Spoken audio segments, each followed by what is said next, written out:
Your sacrifice in the military means nothing if you don't take care of your family, my mother said, her voice like ice, just before my cousin shoved me through the glass wall. As the shards dug into my skin, I heard her tell him, "Just say she slipped. She's always been so clumsy." My name is Ori Bland, and until a few moments ago, I was a former captain in the United States Marine Corps. Now, I wasn't sure what I was. I stood ramrod straight, my training kicking in the center of the sunroom overlooking the relentless port blossom drizzle.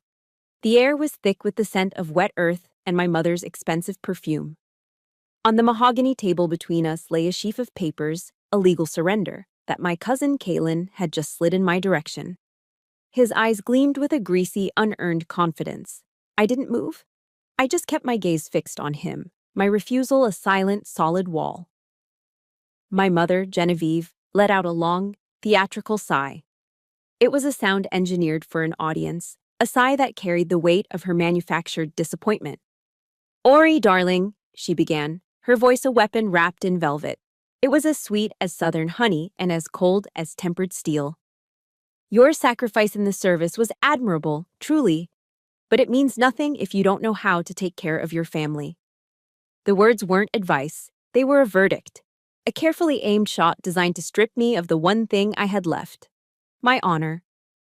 Across the table, Kalen's lips twisted into a cruel smirk. The look was unmistakable. "See? Even your own mother thinks you're worthless." And in that freezing, silent moment, the truth hit me with the force of a physical blow. This wasn't a discussion. It wasn't a family meeting. It was an ambush. The signal was a nearly invisible flick of Genevieve's chin, a commander's silent order. Emboldened, Kalen moved. He didn't just push. He shoved, throwing his entire dead weight into my shoulder. My balance, honed on obstacle courses and unsteady terrain, failed me on the polished hardwood floor of my own home. My body hurtled backward, my arms flailing for something that wasn't there. There was a sickening crack, the sound of tension giving way, of integrity failing. Then, a sound that ripped the air apart, a deafening crystalline shatter as the floor-to-ceiling glass wall exploded into 1,000 glittering knives. A raw, wet gust of wind rushed in, carrying the scent of pine needles and damp soil, shocking my skin. It was followed by a sharp, searing pain as shards of glass bit into the flesh of my arm and cheek. The warm wool of my cashmere sweater turned dark and wet as blood began to seep through. But the physical pain, the burning and the stinging, was nothing. It was a dull echo compared to the absolute shock of looking up and meeting my mother's eyes. There was no horror, no concern, no flicker of maternal love. There was only a cold, detached calculation. I was no longer her daughter. I was a problem to be managed, an obstacle in her path. Genevieve and Kalen stood motionless, two predators observing their fallen prey. I watched my mother's brow furrow slightly, but not with worry for me. A single, bright red droplet of my blood had arced through the air and landed on the pristine toe of her black Stuart Weitzman stiletto. With a gesture of such casual, horrifying indifference, it stopped my breath. She withdrew a silk Hermes scarf from her handbag. She bent down, not toward me, but toward her foot. She carefully, meticulously, wiped the single red droplet away. She never once looked at my face. That single silent action screamed louder than the shattering glass. It told me everything I needed to know. My worth, measured and dismissed in that instant, was less than a pair of shoes. Have you ever had a moment where you realized you meant less to someone than an object? If you have, you know the silence that followed. Let me know in the comments if you've ever felt that kind of cold. Then she straightened up, her composure perfect, and spoke to Kalen, her voice flat and even. "Just say she slipped," she instructed, as if dictating a grocery list. "She's always been so clumsy." A pre-packaged lie, a final twisting knife to my dignity. Lying there, surrounded by the glittering debris of my life, I didn't cry. The pain was a distant signal. The shock was a fog. But something else rose through it, something hard and sharp and familiar. The training, hammered into me in the dust and heat of Fallujah, took over. The disciplined mind of a Marine captain pushed the broken heart of a daughter aside. Emotion, is a liability. The mission is all that matters. Assess the situation. Protect the asset. Tactical retreat. I moved slowly, deliberately, pushing myself up from the floor. I ignored the sharp protest of my muscles, the grinding of glass under my hands. I walked, steady and silent, through the gaping, jagged hole where the wall used to be, out into the cold, cleansing rain. I didn't look back. I heard my mother's voice, sharp and commanding, cut through the air behind me. "Ori, you get back here right now." Her orders were nothing to me now. They were just empty noise. I climbed into the driver's seat of my old Ford F-150, the one thing that was truly mine. My hands, when I placed them on the wheel, were shaking. Not from fear or from pain, but from a white-hot, suppressed rage that threatened to consume me. But discipline won. It always did. I reached under the passenger seat and pulled out my IFAC, my individual first aid kit. With methodical calm, I opened an antiseptic wipe, the smell of alcohol sharp and clean. I gritted my teeth as I cleaned the cuts, my breath hissing through my clenched jaw. I applied pressure, then expertly wrapped the bandages, the motions automatic, ingrained by years of practice. The work done, I finally allowed myself to look in the rearview mirror. The house, once my sanctuary, my family home, stared back. It was no longer a home. It was a compromised structure, a hostile environment. It was ground zero. And the battle to reclaim it had just begun. Driving north on Interstate 5 towards Seattle, my world was reduced to the rhythmic slap of the windshield wipers and the watery, distorted streaks of city lights. The pain in my arm was a dull, persistent throb, a physical anchor to the fresh wound in my memory. Each red taillight blooming in the rain felt like a drop of my own blood on the dark asphalt. The image of the house, my father's house, shimmered and then faded in the rearview mirror. I could almost smell the sweet, earthy scent of cedar from his workshop, feel the comfortable weight of his hand on my shoulder as he taught me to identify the rings of a tree. That warmth dissolved into the cold Seattle mist, replaced by a memory that was sharper, colder, and etched into my soul. The day of my father's funeral.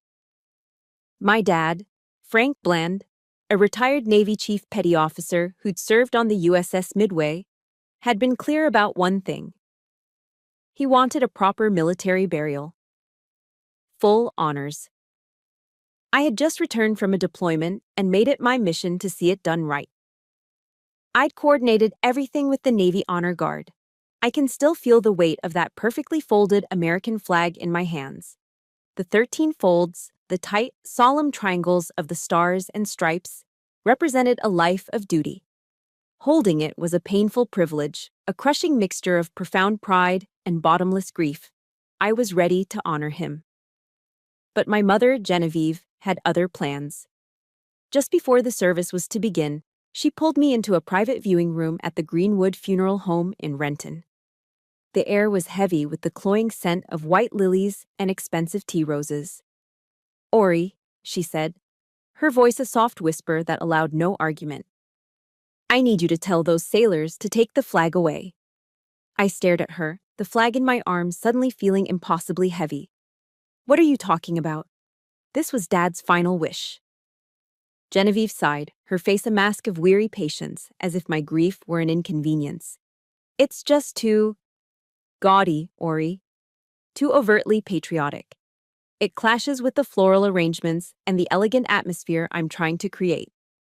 She gestured around the room at the carefully curated performance of Sorrow. "Your father would understand." She had turned my father's funeral into a social event. His flag, the symbol of his 30 years of service, of his honor, of his very identity, was just an unfashionable accessory. I fought her. I pleaded, my voice choked. It was useless. Genevieve had already outmaneuvered me, laying the groundwork for her deception. She moved through the clusters of mourners, her hand on Kaylin's arm, whispering that I was confused, that I was overwrought with grief and my PTSD was acting up, that I was mistaken about my father's wishes. Kaylin stood beside her, his face a perfect picture of solemn concern, nodding along. She's always been one to over-dramatize things, I heard him murmur to our uncle. In front of our family and friends, I was painted as the unstable daughter, the broken soldier disrupting a sacred ceremony. I was silenced, humiliated. I had to stand there, helpless, and watch as they carried my father's casket, bare and unadorned, without the flag he had earned 100 times over. The pain of losing him was multiplied, sharpened by the sting of public shame and utter isolation. I retreated to a corner, a ghost at my own father's funeral, while my mother and Kaylin stood at the center of it all, accepting condolences, perfectly performing their roles in the tragic play they had written. The memory vanished as a single hot tear escaped and traced a path down my cheek in the cold anonymity of my new apartment on Capitol Hill. I wiped it away, not with sadness, but with a fierce, burning anger. This wasn't a tear of weakness. It was molten fury. I finally understood that what happened today, the shove, the shattered glass, wasn't an isolated incident. It was the climax of a long, systematic campaign of betrayal, a war of attrition against my honor and my father's. My mind went back to his workshop. I was a teenager, clumsily trying to help him varnish an old oak chair he was restoring. He had stopped my hand, his own calloused and sure, and said, "Honor, Ori girl, honor is like this final coat of varnish. It's clear, it's strong, and it protects everything underneath. You don't ever let anyone scratch it." I looked at the fresh, angry red line on my arm, the one I had just bandaged. They had scratched it. They had tried to break it. That night, sleep was impossible. The rain beat a steady rhythm against the window, a somber drumbeat for the war I was about to wage. I opened my laptop. The screen cast a pale, determined light on my face in the darkness. My fingers found the keys, but the first words I typed weren't a cry for help or a journal entry of my pain. They were a mission objective, a title: Operation Reclaim Fort Bland. Operation Reclaim Fort Bland didn't start with lawyers or reconnaissance missions. It started with an aching back and the humbling reality of survival. The first few days in Seattle were a test of endurance, a brutal re-entry into a world where my rank and my service record meant nothing. I, a former captain in the Marine Corps, took the jobs no one else wanted. I learned to improvise, adapt, and overcome. Not on a battlefield, but in the sprawling, indifferent city. My days were spent at an Amazon fulfillment center out in Kent. It was a world of concrete floors, fluorescent lights, and the constant hum of conveyor belts. I walked miles, scanning, lifting, packing. My muscles, trained for rucks and patrols, screamed in protest against the repetitive industrial rhythm. I was just another anonymous worker in a bright yellow vest, a cog in a machine so vast it was dizzying. Each box I packed, each label I scanned, was a silent act of defiance against the voice in my head that whispered I was useless. My nights were spent in Fremont, at a small, independently owned gym. After the last member left, my second shift began. I pushed a mop, the smell of disinfectant sharp in the empty space. I cleaned sweat-smudged mirrors, seeing a dozen tired reflections of myself. I scrubbed toilets and wiped down equipment, my hands, once steady enough to field strip a rifle in the dark, growing calloused and raw from bleach and scouring pads. My dinners were eaten in the cold solitude of a bus stop, the city's gray, damp chill seeping into my bones. A can of soup, heated in the microwave of my tiny, bare apartment. A loaf of bread that had to last the week. The persistent Seattle drizzle seemed to mirror the loneliness that clung to me, a constant, heavy mist. But in my eyes, there was no despair. There was only the steely focus of a mission. Every drop of sweat, every aching muscle, was a message sent directly to Genevieve and Kaylin. You did not break me. After 2 weeks of this relentless grind, I received my first paychecks. One from Amazon, one from the gym. I stood under the awning of a U.S. bank, out of the rain, and stared at the numbers. The total was just over $800. $817.42 to be exact. It was nothing. A fraction of what I once had, a rounding error in my mother's world of luxury. But as I looked at those flimsy pieces of paper, a profound sense of reverence washed over me. This wasn't just money. This was sacred. This was currency earned not from inheritance or privilege, but from sweat and perseverance. This was the coin of my survival. The first installment on my independence. I didn't deposit the checks. I walked inside and cashed them, asking the teller for small bills. I wanted to feel it. I stood on the street corner and counted the worn, crinkled 20s and 10s, feeling the physical weight of my freedom in my hands. That night, I didn't eat canned soup. I walked past the bus stop and into a small, brightly lit American diner, the kind with red vinyl booths and the smell of coffee and frying bacon hanging in the air. I slid into a booth, the cracked vinyl cool against my skin, and I ordered a Salisbury steak with a double helping of mashed potatoes and gravy. When it arrived, steaming and hearty on a thick ceramic plate, I ate slowly.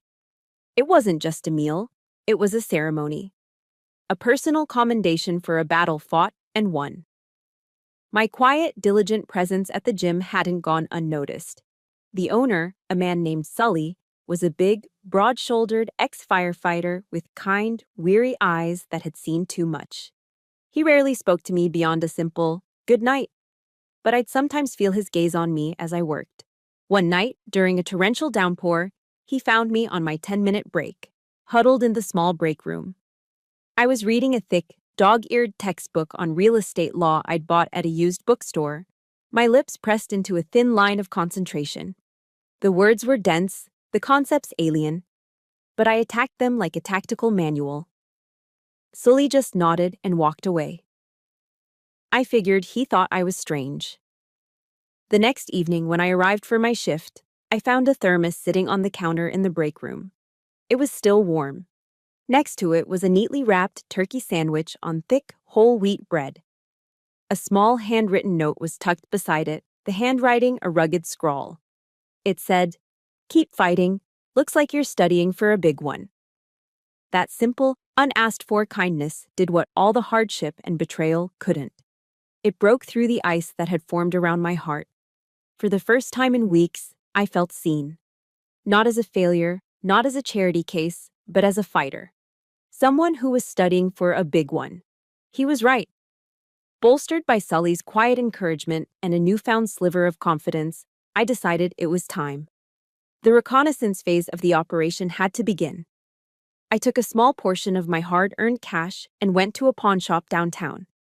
I bought a cheap, prepaid burner phone and a scuffed, older model laptop. They weren't much, but they were tools. They were weapons. That night, in my small, quiet apartment, I set up my new command center. The laptop hummed to life, its pale light illuminating my determined face. My fingers hovered over the keyboard. I didn't search for my mother's name. I didn't search for Kaylin. Their patterns were predictable. I needed an ally whose loyalty was forged not in blood, but in fire. I typed a different name into the search bar. A name from my past, from my service. The only person I trusted to understand the nature of this war. Zara Kincaid. Hitting enter was the first step out of the darkness. It was the first shot fired. It was the moment I stopped defending and started to attack. The address Zara Kincaid sent me led to an old brick building in Pioneer Square, one of those historic structures that had survived fires and earthquakes. Her office wasn't what I expected. There was no frosted glass door with a stenciled name, no overflowing filing cabinets. It was less like a private investigator's office and more like a tactical operations center. It was minimalist, clean, and efficient, dominated by a large desk and a bank of monitors displaying streams of data. The only decoration was a framed Marine Corps flag on the wall. Zara stood as I entered. With her short cropped hair and sharp, restless eyes that seemed to see everything, she looked as formidable as I remembered. There was no hug, no comforting arm on my shoulder. That wasn't her way. That wasn't our way. She just gave me a curt nod and pushed a steaming ceramic mug of black coffee across her desk toward me. It was strong enough to strip paint. "Situation report, Captain," she said. Her tone was exactly the same as it had been a decade ago in the field. There was no pity in it, no condescension, just respect. And with that simple, direct command, the floodgates opened. For the first time, I told the whole story. I didn't stumble. I didn't cry. I delivered it like a formal after-action report, my voice steady and clear. I started with my father's funeral, with the dishonored flag, and ended with the shattering glass and the chilling sight of my mother wiping my blood off her expensive shoes. Through it all, Zara listened. She didn't interrupt. Her face remained a neutral mask, her gaze locked on mine, absorbing every detail. When I finished, the silence in the room was absolute. It stretched for a long moment, filled only by the quiet hum of the computers. I braced myself for the questions, for the doubt, for the, "Are you sure you didn't misunderstand?" that I had come to expect from the world, from my own family. Instead, Zara leaned forward slightly. She pointed a single, steady finger, not at me, but at the faint, healing scar on my cheek. "Hostile inflicted wound," she stated, her voice flat and decisive. She then leaned back, her eyes narrowing. "Target identified. Rules of engagement will be established." Just a few words, a handful of military phrases. But in that moment, they were the most healing words I had ever heard. She didn't just believe me. She validated my entire reality. She didn't see a clumsy daughter who slipped. She saw a fellow soldier wounded by an enemy. For someone who had been systematically doubted and dismissed by her own mother, this unconditional trust was like cool water on a burn. The immense weight I'd been carrying alone, the crushing burden of my truth, suddenly felt lighter. It was cut in half. That evening, Zara wouldn't let me go back to my empty apartment. "No soldier gets left behind," she said simply, grabbing her coat. She drove us to Georgetown, a gritty industrial neighborhood in South Seattle, and pulled up in front of a place called the Tin Hat. It was an old, unassuming tavern, the kind of local bar that had been there for generations. The moment we stepped inside, I felt a sense of comfort. The air was warm, smelling of old wood, spilled beer, and frying onions. It was filled with the low rumble of conversation and easy laughter. Against the far wall, a place of honor was reserved. It was an exposed brick wall, covered with dozens of black and white portraits. "The Wall of Honor," Zara said, her voice softer now. It was a memorial to local service members who had been killed in action. She led me to it. My eyes scanned the faces, young men and women, smiling in their uniforms, frozen in time. And then I saw him. A photograph of my father, Frank Bland, taken when he was just a young sailor. His Navy uniform was crisp, his smile wide and full of life.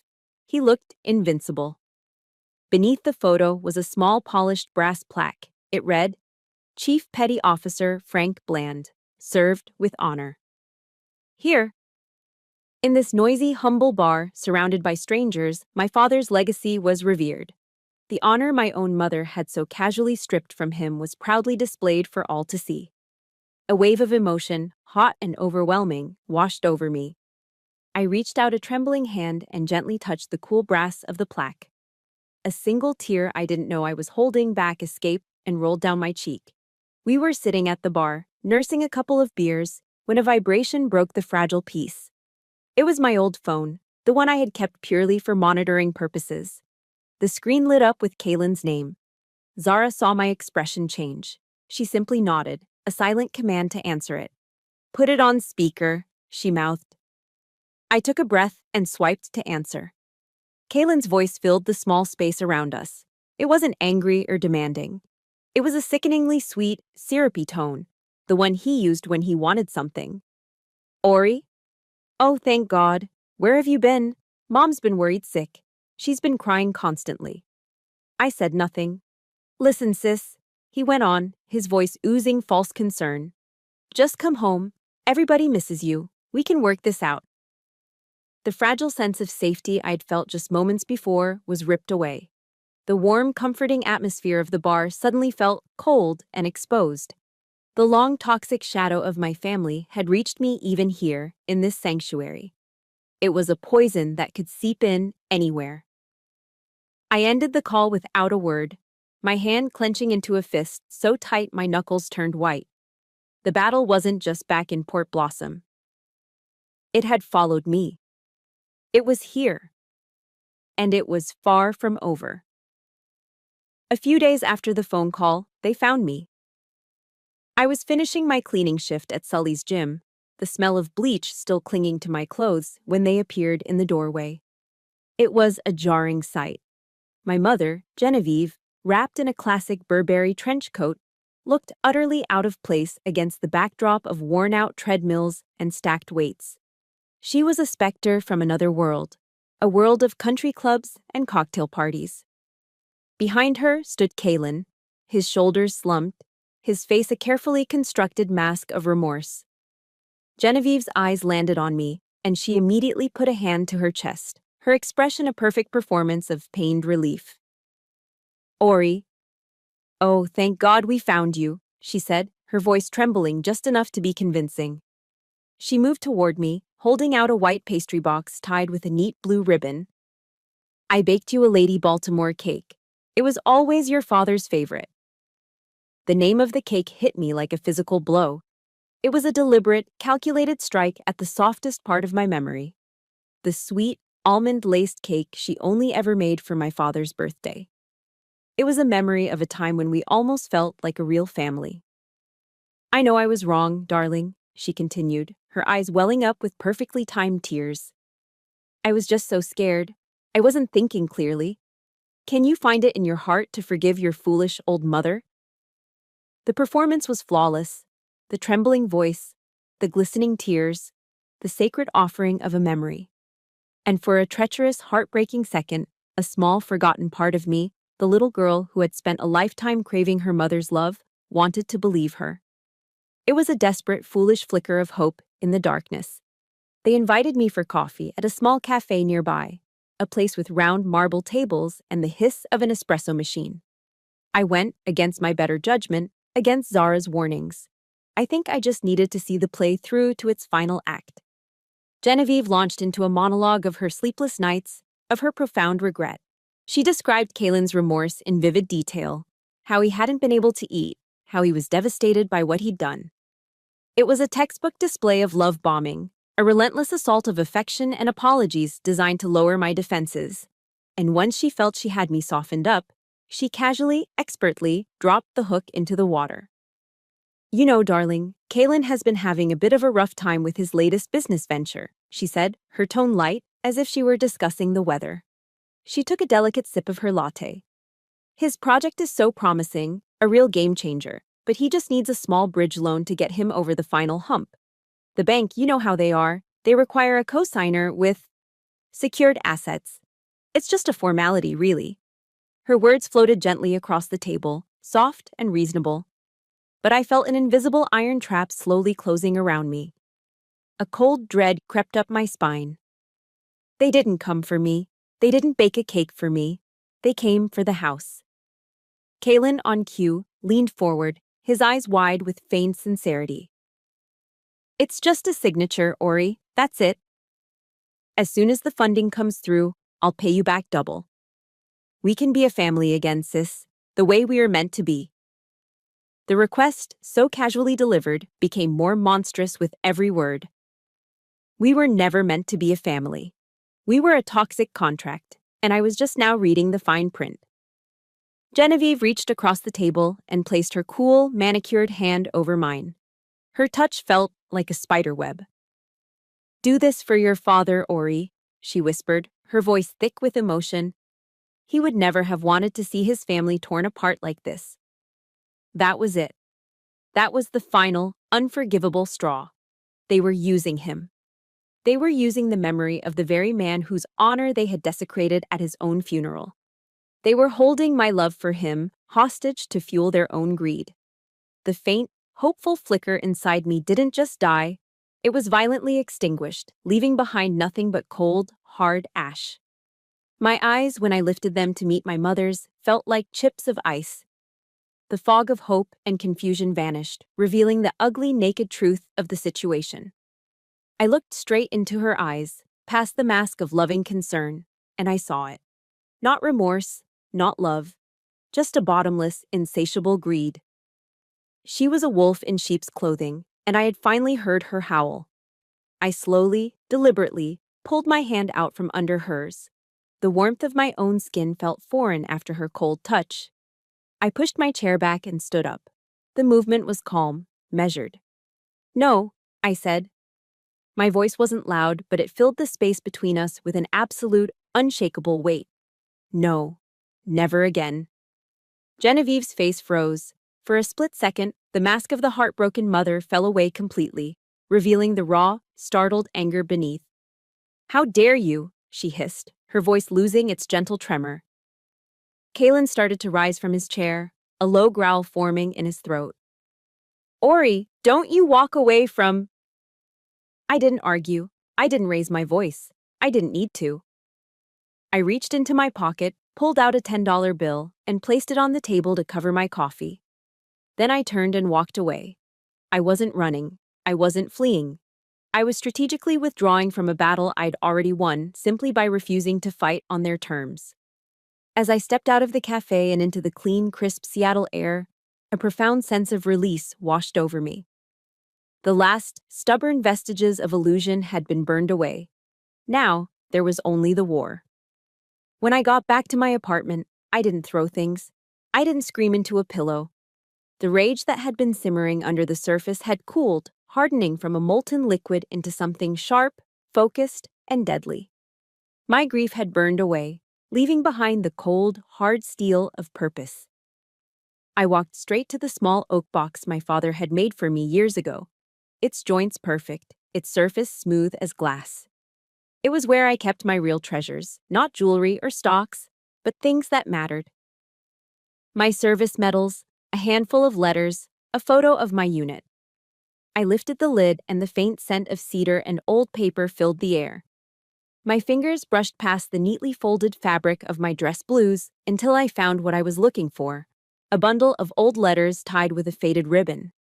Tucked inside was an envelope I hadn't seen in years.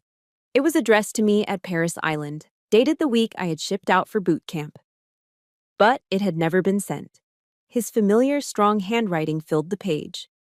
My father's voice, clear and steady, echoed in my mind as I read the words. They will try to break you, Ori girl. The world will. But they don't know you're made of the same steel they build warships from. Don't ever let anyone, not a soul on this earth, put a cheap price tag on you. Not even your mother. The letter trembled in my hands. It was a message from the past, a final order from my commanding officer, a posthumous blessing for the war I was about to declare. Reading those words, my cold fury was distilled into a single, pure objective. This was no longer about a house. It was about honor.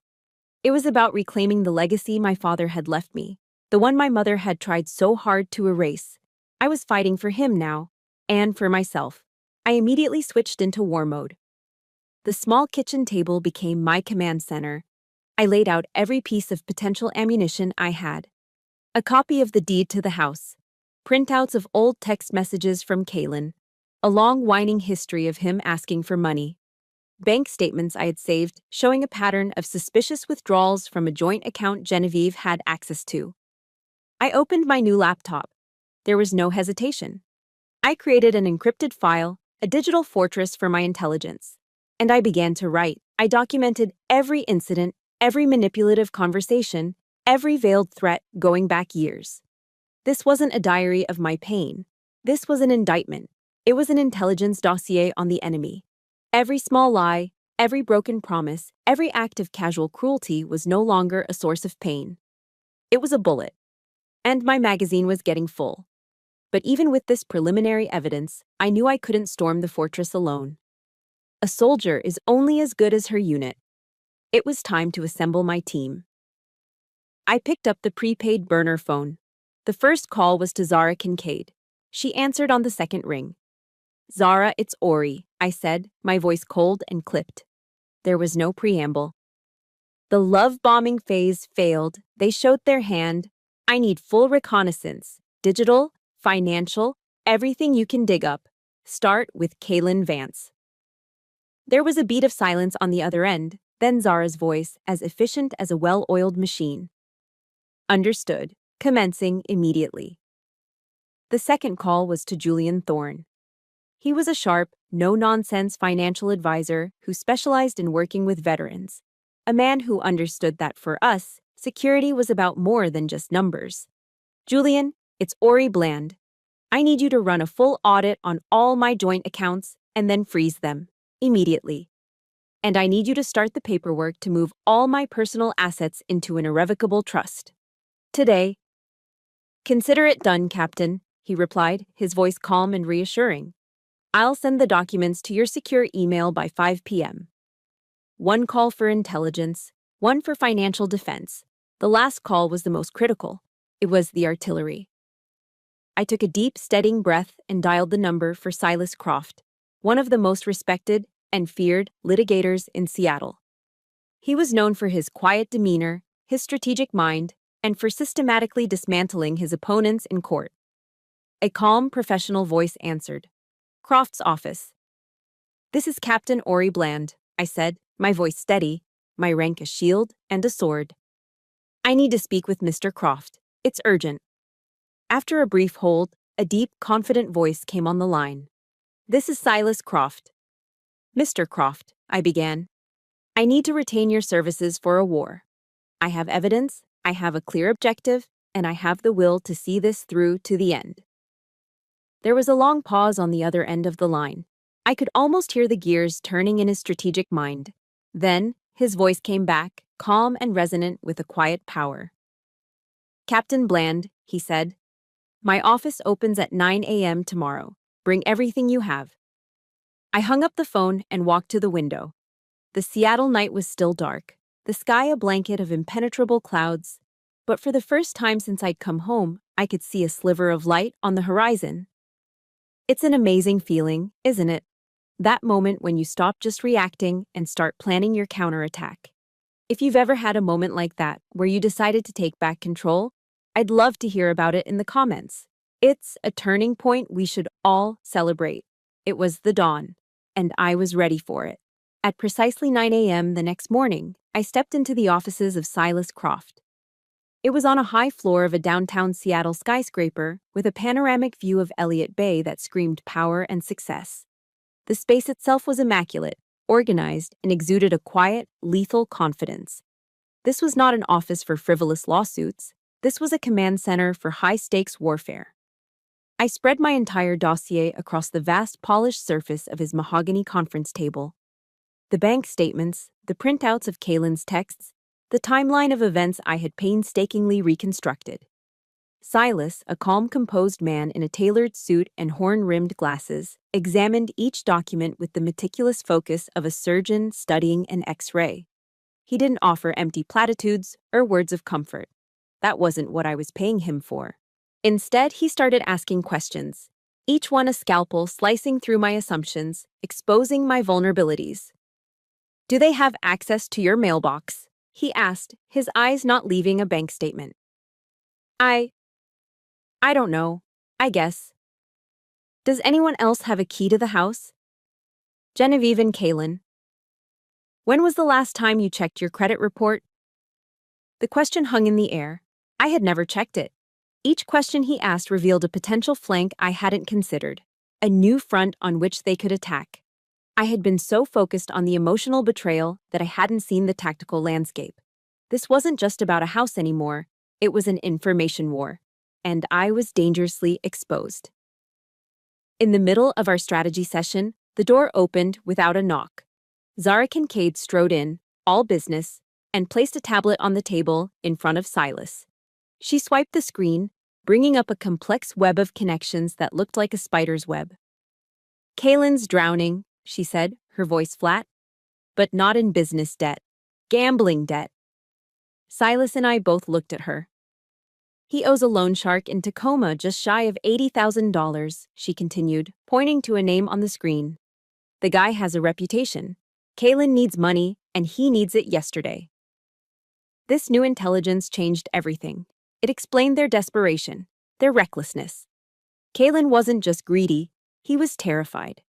And a terrified man is a dangerous and unpredictable animal. Silas nodded slowly, absorbing the information. That explains the urgency, he murmured. A desperate man makes mistakes. As if on cue, Zara swiped to another screen. There's more, she said. Genevieve has had 2 meetings in the last week with a real estate broker named Roderick Vance. The man's a bottom feeder, specializes in flipping properties with disputed ownership. He's known for pushing through quick, dirty sales. The trap was being set. They weren't just planning to ask me to sign. They were already preparing to sell the house out from under me, with or without my consent. While Silas and Zara analyzed the new intel, my attention drifted to the small oak box I had brought with me, the one containing my father's things. I wasn't sure why I'd brought it, but it felt like I needed him in the room. I idly flipped through an old ledger where he used to track his woodworking projects, the pages filled with his neat, strong handwriting. And then, tucked between the last 2 pages, my fingers found something that didn't belong, a single folded document. I carefully opened it. It was a handwritten agreement, dated just after I'd left for boot camp. It was signed by my father, Frank Bland, and my mother, Genevieve Bland. It had been notarized by one of my father's old Navy buddies. My breath caught in my throat as I read the clear, simple text. In the event of my death, Frank Bland, sole ownership of the property at Port Blossom, will be transferred to our daughter, Captain Ori Bland, as a reward for her service to our country. Genevieve Bland is granted the right to reside in the property for the remainder of her natural life, but possesses no right to sell, transfer, or use the property as collateral for any loan. I read it again and again. My hands were shaking. This wasn't just a letter, this was a legal document. This was a shield my father had forged for me from beyond the grave. This was the ultimate weapon. I pushed the paper across the table to Silas. He picked it up, his eyes scanning the text. I watched as his calm, professional demeanor shifted. A slow, brilliant light began to burn in his eyes. He looked up from the paper, first at me, then at Zara. "This," he said, his voice filled with a newfound, confident energy, "is everything we need." He tapped the document with his index finger. "The game has changed. We are no longer on the defensive. We are going on the attack." He immediately turned to his computer and began typing, his fingers flying across the keyboard. He drafted a sharp, formal legal letter. But he didn't address it to Genevieve or Kaylin. He addressed it directly to Roderick Vance, the shady real estate broker, and to the loan department of the bank Kaylin was trying to borrow from. The letter was a warning shot across their bow, alerting them to potential fraudulent activity and imminent legal disputes regarding the property. He attached a scanned copy of the notarized agreement. He hit send. The trap was laid. Silas Croft leaned back in his chair, and, for the first time since I'd met him, he smiled. It was a cold, sharp, predatory smile. "And now," he said, a dangerous glint in his eye, "we sit back and watch the rats scurry right into our trap." The confrontation was no longer a distant possibility. It had a time and a place, and we were ready for it. The meeting was set for 10 a.m. in Silas Croft's conference room. The air inside felt pressurized, still and heavy like the atmosphere before a thunderstorm. From our vantage point high above the city, the waters of Elliott Bay looked cold and gray. I sat at the head of the long mahogany table, with Silas on my right and Zara on my left. We were a silent, solid front. We didn't speak. We had done all our speaking. Now, we just waited. Genevieve and Kaylin arrived precisely on time, accompanied by their lawyer, a slick, overconfident man in a pinstripe suit that was too expensive for his talent. They walked in with the swagger of victors, fully believing this was their final negotiation, the moment they would finally corner me into signing away my home. Genevieve offered me a condescending, pitying smile, the kind a queen might give to a difficult but ultimately powerless subject. "I'm so glad you decided to be reasonable, dear," she said, her voice dripping with a false magnanimity that made my skin crawl. Kaylin, ever her loyal lapdog, didn't even make eye contact. He sank into a plush leather chair across from me, crossed his legs, and leaned back with an air of smug superiority. He was already spending the money in his head, already planning his triumphant return from the brink of failure. Their lawyer cleared his throat, a sound that seemed to echo in the tense silence, and began his presentation. He laid out what he condescendingly called a most generous offer. They would allow me, in their benevolence, to keep a small percentage of the property's sale price. It was a pittance designed to placate me, a few crumbs tossed from my own table to keep me quiet. He spoke with the slow, deliberate tone of a man explaining something simple to a child, as if he were doing me the greatest favor of my life. Silas let him finish his entire spiel. He didn't interrupt. He didn't argue or object. When the lawyer was done, Silas simply, quietly, slid Zara's tablet across the polished table. It stopped directly in front of their counsel. He pressed a single icon on the screen. Kaylin's voice, sickly sweet and dripping with calculated concern, suddenly filled the silent room. Ori? Oh, thank God, where have you been? Mom's been worried sick. She's been crying constantly. The recording from the bar played out, every manipulative, cloying word echoing off the soundproofed glass walls. The air crackled. Then Silas swiped the screen. A series of Kaylin's text messages appeared, projected onto the large monitor at the end of the room. The ones that came after the call, when his sweet act had failed. They were aggressive, demanding, and filled with veiled threats. You're being selfish. You owe us this. Don't make me come find you. I watched Kaylin's face. The smug confidence evaporated like mist, replaced by a pasty, panicked shock. His lawyer stiffened, his professional veneer cracking under the sudden, unexpected assault. This is an illegal recording, he blustered, pointing an accusing finger at the tablet, his voice a little too loud. Silas simply shrugged, a small dismissive movement of his shoulders. The state of Washington has one-party consent, he said, his voice calm and even, a cool counterpoint to the lawyer's agitation. Completely legal. He leaned forward slightly, his eyes holding the lawyer's. And that was just the appetizer. Zara spoke for the first time, her voice low and steady, but it carried the force of a battering ram. Perhaps we should discuss your gambling debts, Kaylin. She projected a new image onto the screen. It was a complex flowchart showing a series of erratic, desperate financial transactions. Multiple cash advances from high-interest credit cards, pawnshop loans against non-existent collateral, and finally, a large inbound transfer from an account known to be controlled by a notorious loan shark in Tacoma. The chart was followed by a grainy, time-stamped security photo of Kaylin at an underground casino. His face pale and slick with sweat, illuminated by the ghostly green glow of a poker table. Kaylin looked like he had been turned to stone. His mouth hung open, but no sound came out. He was a fish on a hook, gasping for air. The slick lawyer stared at the screen, his own face now a mask of disbelief and horror. But Silas wasn't finished. He reached into his leather briefcase, the latches clicking open with a sound like a rifle bolt being drawn. He retrieved a single, folded document. He let it fall onto the center of the table. It landed with a soft, final thud that seemed to seal their fate. And this, Mrs. Bland, Silas said, his gaze pinning Genevieve to her chair, is your husband's final testament, the one you conveniently forgot to mention. He slid the document across the mahogany to their lawyer. A profound, suffocating silence descended on the room as the man unfolded the paper and read the handwritten agreement. I watched the color drain from his face. I saw his eyes widen, saw the flicker of sheer panic as he realized the depth of the legal and financial hole his clients had dug for themselves. He knew. It was over. The game was lost. Checkmate. Kaylin, finally snapping out of his stupor, turned to his mother, his voice a desperate, cracking whisper. Mom! Do something! Say something! Genevieve stared at the document, then at the lawyer's ashen face, then at the implacable, united front of our team. The calculation in her eyes was frantic.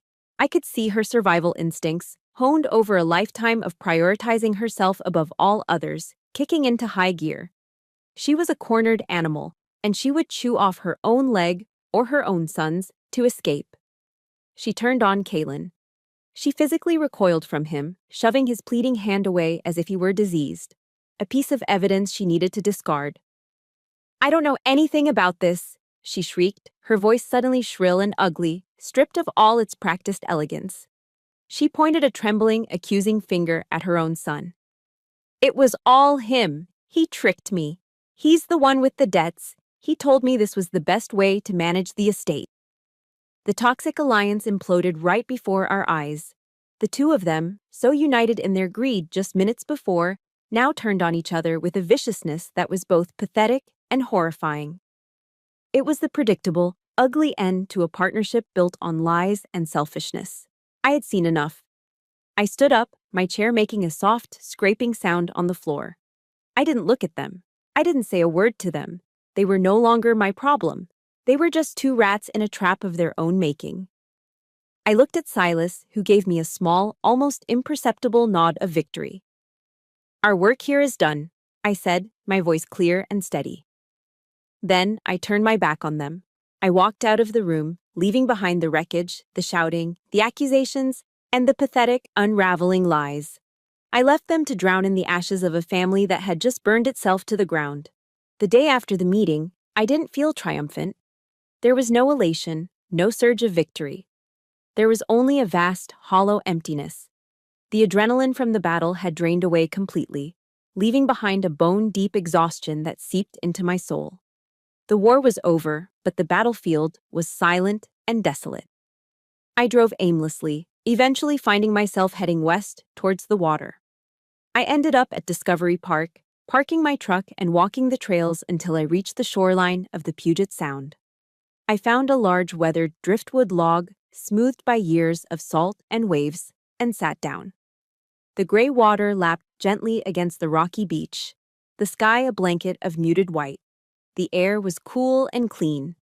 I sat there for hours, just watching the tide, and I finally allowed myself to feel everything without judgment.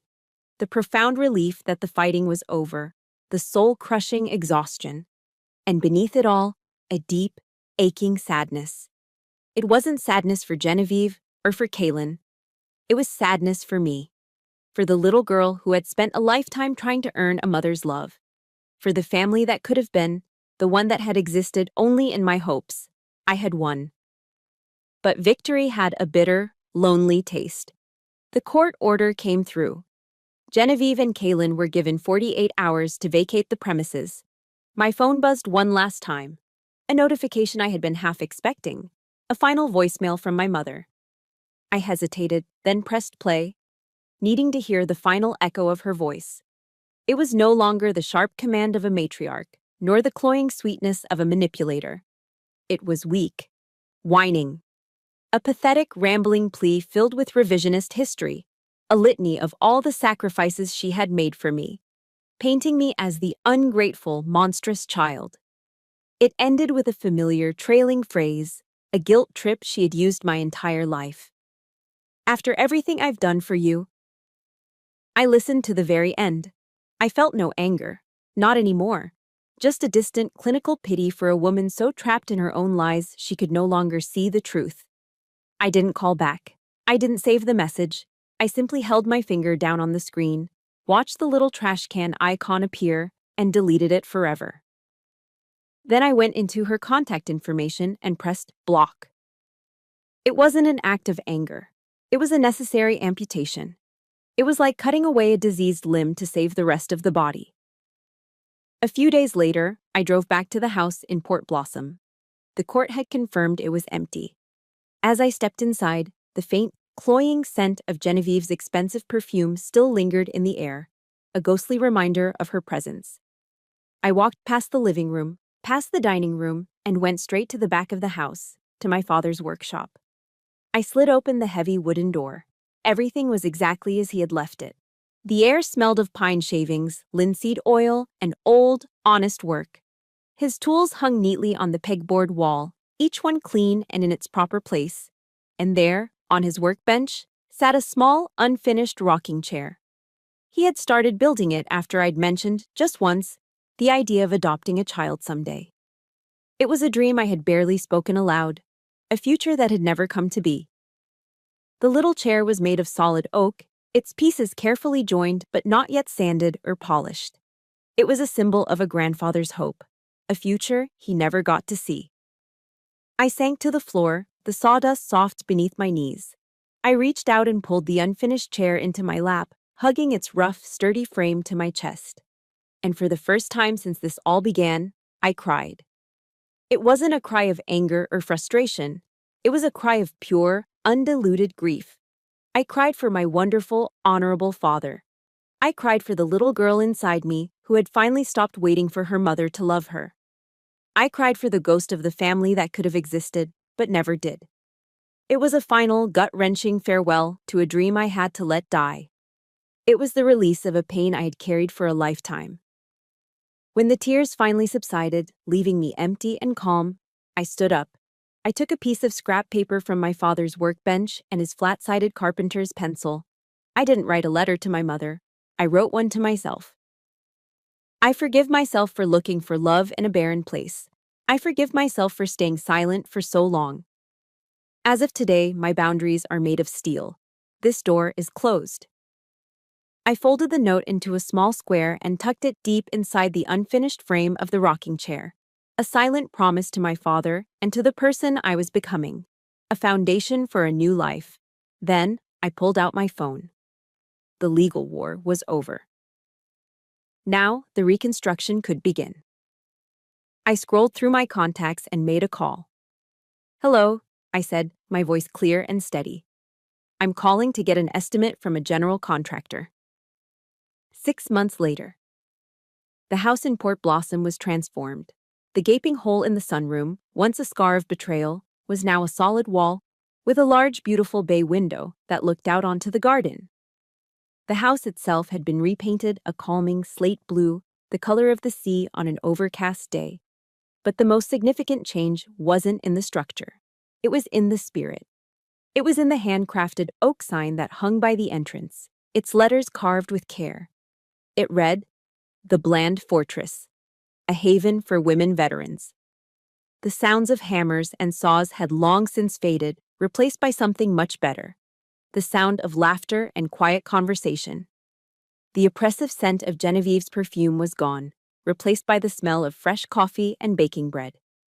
The house was no longer a monument to betrayal. It was a sanctuary of healing, a safe harbor for women who, like me, were navigating the difficult waters of returning home. It was a fortress built not of stone, but of shared understanding and resilience. I was in the garden, kneeling in the soft, dark earth next to a young Army veteran named Maria. She had only arrived a week ago, her eyes still holding the haunted, distant look I knew so well. We were planting a rhododendron bush, a gift that had arrived with a handwritten letter from Sully. He told me that my story had inspired his wife, who had also survived a toxic family, and they wanted to contribute to the new garden. The rhododendron, Washington's state flower, felt like the perfect symbol of new life taking root in native soil. I didn't talk to Maria about combat or trauma. I talked to her about soil, about the way to gently loosen the root ball without causing it stress. I showed her how to build a small mound of earth to support the plant. "It takes time," I told her, my voice soft. "Sometimes the roots need a while to learn to trust the new ground. But eventually," I said, patting the soil around the base of the plant, "it will bloom." She looked up at me, a flicker of understanding in her eyes. She knew I wasn't just talking about the rhododendron. In that quiet moment, I passed on the most important lesson I had learned: the power of patience and the unwavering belief in the possibility of rebirth. That evening, I was in my father's workshop, the place that now felt like the true heart of the fortress. The small oak rocking chair was finished. I had sanded it until it was smooth as silk and applied coat after coat of varnish, just as my father had taught me. Its surface glowed with a warm, deep luster. It was no longer a symbol of a future lost. It was a gift for a future found. It would go to the first baby born to a resident of the fortress. I sat at my father's workbench, opened my laptop, and saw an email from Silas Croft. It was a simple, factual update. Public records showed that Genevieve was now living in a modest, state-funded care facility. Kaylin, after filing for bankruptcy, had moved to another state, disappearing into the vast anonymity of the country. They hadn't been defeated in a blaze of glory. They had simply faded away, like ghosts. Their power over me was gone, and without it, they were nothing. I closed the laptop. There was no surge of vindictive pleasure, no triumphant glee. There was only a final, profound, and lasting peace. I brewed a cup of tea and stepped out onto the back porch. The sun was setting over the Puget Sound, painting the clouds in shades of orange and purple. The salty air was mixed with the delicious, smoky smell of a barbecue. Zara was at the grill, flipping burgers, laughing with Sully, who had become a regular volunteer. A few of the other women were setting up a long picnic table, their voices and laughter carrying on the evening breeze. I leaned against the railing, the warm mug in my hands, and I watched them. I watched this incredible, resilient, beautiful family that had been forged in the fires of shared experience. My chosen family. A slow smile spread across my face. I hadn't just won back a house. I had taken a place of brokenness and rebuilt it into a legacy of strength. I had stared into the darkest night of my life and refused to let it consume me. Instead, I had built my own dawn. And that was the greatest victory of all. And so, I built my own dawn. It wasn't easy, and the scars are still there, not on my skin, but deeper. They're a map of where I've been, but they no longer dictate where I'm going. My story is proof that the most important fortress you can ever build is the one inside yourself, with boundaries made of steel and a foundation of self-worth. If my journey has resonated with you, or if you've ever had to fight to reclaim your own peace, please let this story be a reminder that you are not alone. Your strength is real. For more stories about resilience, survival, and finding your own dawn, please like this video and subscribe to our channel. Your support helps us share these important journeys with others who need to hear them.